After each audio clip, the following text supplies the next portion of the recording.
నమస్కారం ఘంటారావానికి స్వాగతం. ముందుగా ప్రధానాంశాలు. కూటమి ప్రభుత్వ ఏర్పాటుతో ప్రజాపాలన ప్రారంభం. తిథిదే నుంచే ప్రక్షాళన మొదలు పెడతామన్న చంద్రబాబు.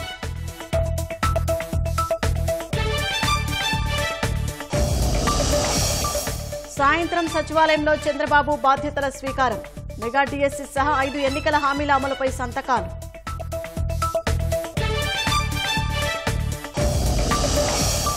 కూటమి ప్రభుత్వంలో ముస్లిం మైనారిటీలకు పెద్దపీట.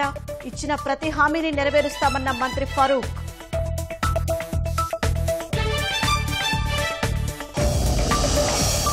నేడు అరుణాచల్ ప్రదేశ్ సీఎంగా పెమా ఖండూ ప్రమాణం.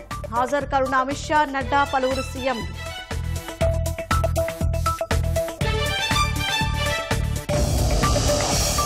ఉత్తరప్రదేశ్ ఘజియాబాద్ జిల్లాలో అగ్ని ప్రమాదం. 5 సజీవ దహనం, 3 తీవ్ర గాయాలు.